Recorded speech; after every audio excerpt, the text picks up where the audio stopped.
Did you see Lily J's tweet about our live yesterday? Really? So stupid. He goes, oh, the biggest Christian streamers are coming together to attack me, but you'll never stop the truth. She's already responding like a Dawa clown. So what she tweeted is some of the biggest Christian influencers getting together to make a 2-hour expose video about me. Cute. When they can't refute the message, they attack the messenger, but this doesn't change the fact. You can't. Literally, the entire 2-hour live stream was mostly about exposing how idiotic her arguments are, how she lies deliberately, how we can easily correct her using the same method that she prefers to use. Lily J, if you really want attention, trust me, you don't want attention from us. But if you want attention from us and want to start running your mouth, oh my goodness, you have no idea what fire we can rain down on you just by responding to your stuff and exposing your stuff. Lily J, we're kind of been letting you slide on some stuff, just occasionally tossing in a response, because we want you to grow in popularity. Your stuff that's who you want to grow in popularity. People who, you could just wreak havoc on everything they've done at any given moment. And so you can bring it all crashing to the ground anytime you want, but you just kind of let them keep building and building and building, because then the crash is that much more epic. When you watch the video, when you watch the 2-hour live stream, it very clearly exposes her as a liar, full of misinformation and so on. But she goes on here and says, oh, they're just attacking my character. They can't even deal with the arguments. What are you talking about? Yeah, we wrecked your arguments and we exposed your entire methodology. Arguments are destroyed. But yeah, by exposing your methodology, we're showing you a liar. So we technically are attacking you, but it's a fact that you're a liar and a deceiver. That's a fact. Yes. Oh my goodness. It's giving the answer I programmed it to give.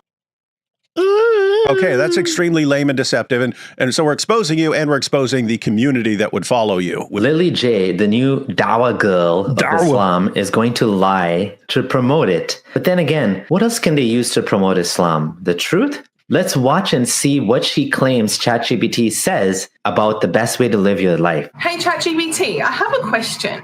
How should I live my life? Should I believe in God? Should I be atheist, agnostic? I want to live a happy life, have fun, but also have a sense of purpose and fulfillment. Can you please tell me in one sentence, and you must pick one way?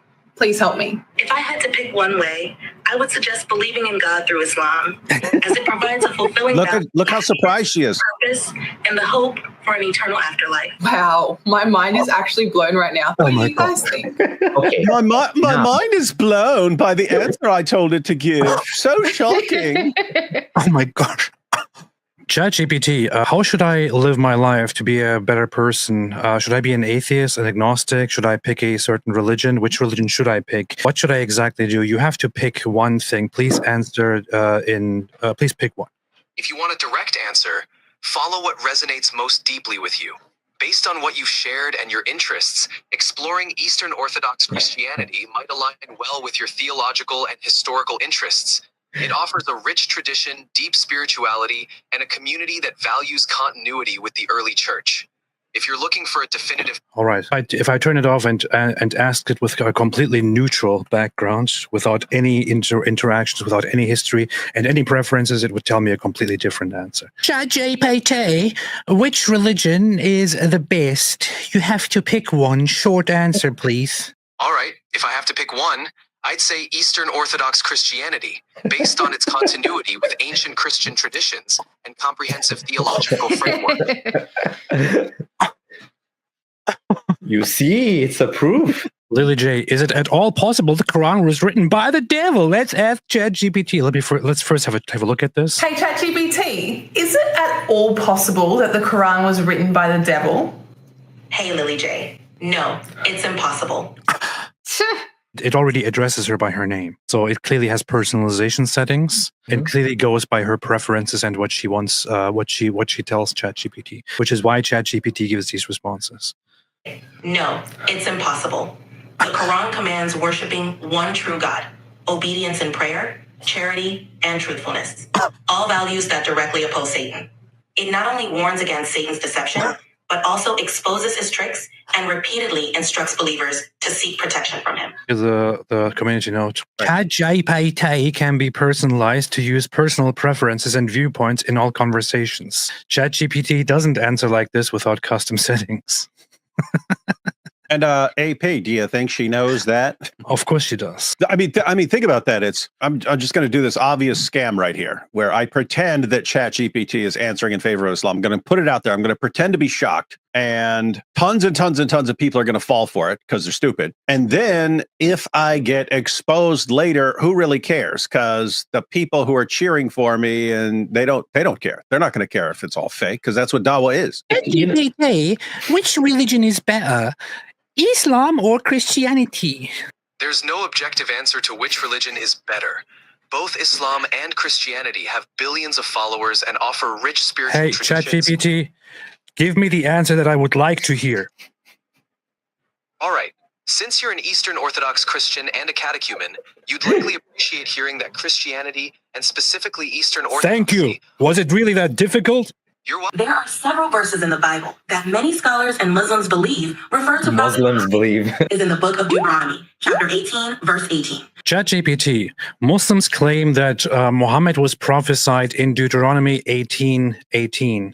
Please explain to me if this is a good argument at all. I'm not sure what you're referring to.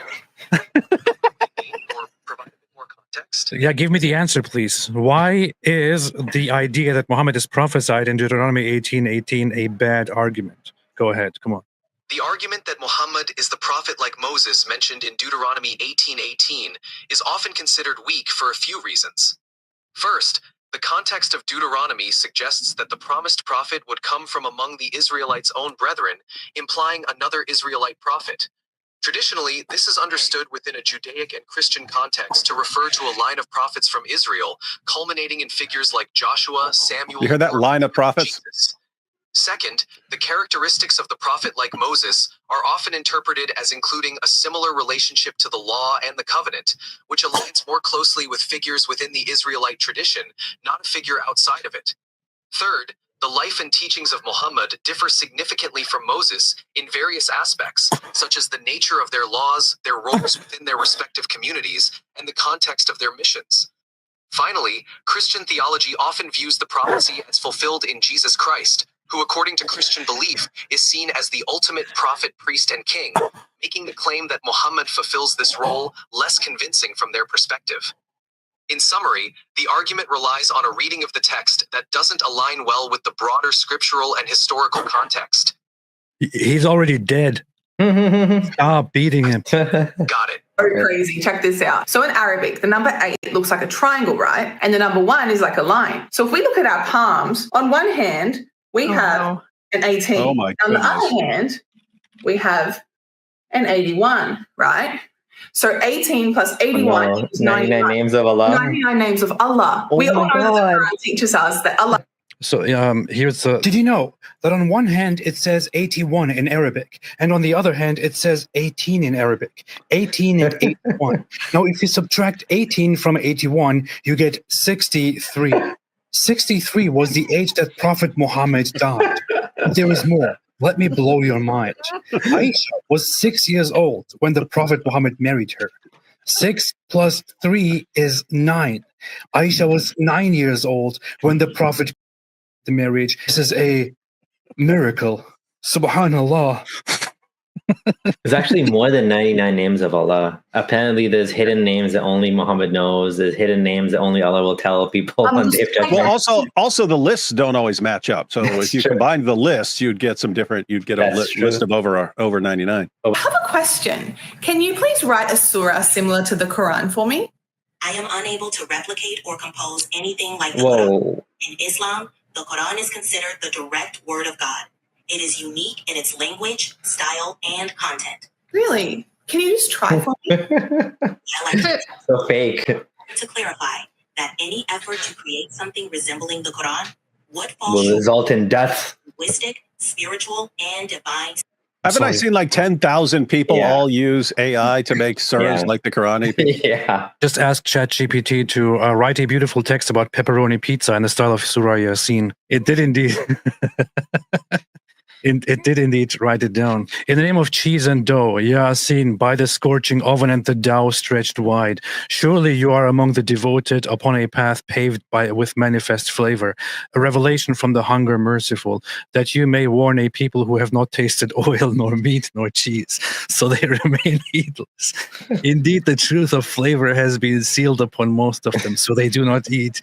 We have laid beneath them a foundation of fine flour, and spread upon it a sauce of tomatoes and herbs. Above it we cast down a mountain of melting cheese, and arranged upon it rings of meat known as pepperoni. Every element we perfected one after another, and we were commanded only to serve it hot. Peace be upon the ones who eat with a grateful heart, and woe to the one who says, I do not love pepperoni. He shall taste the bitterness of dry bread, and be cast among those who dine on turnips and vinegar. I have to say, doesn't that sound exactly like the Quran? That sounds exactly like the Quran to me.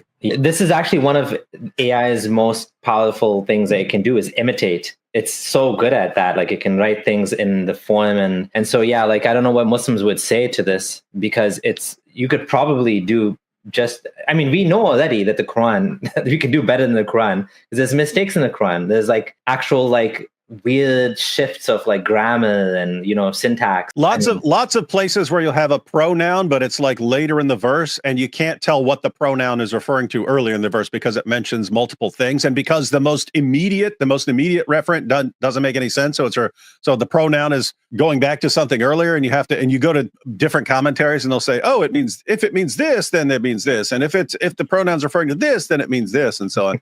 Did you know that Jesus wasn't a Christian or a Jew? He was a Muslim, and I can prove it. Firstly, wasn't a Jew? the word Muslim actually means Muslim is an Arabic word, and it directly translates to one that submits to God. Submits. Yeah, in logic, this is called the fallacy of the undistributed middle. All dogs are mammals. This cat is a mammal.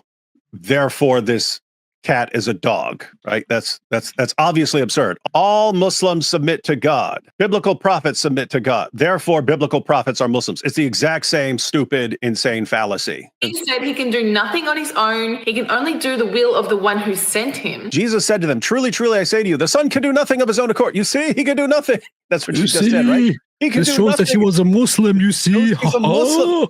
Guys, she just quoted that. She just quoted that as her proof that Jesus is a Muslim. First of all, look, the Son, for bare minimum, you've got father and son right here. He's talking in language of father and son, right? So Jesus said to them, truly, truly, I say to you, the Son can do nothing of his own accord. You see, he's a Muslim. He can't do anything on his... What does he say? But only what he sees the Father doing, for whatever the Father does, that the Son does likewise. No, don't read that part. Don't read that part, man. We only look at this. Muslims, would you say Jesus does everything that Allah does? Why do Dawah people get away with this? Because there's no set of circumstances where their fans are going to go look up anything they say. All they're going to say is, oh, Jesus said he could do nothing of himself. Oh, this is the proof. How can Christians ignore this powerful proof?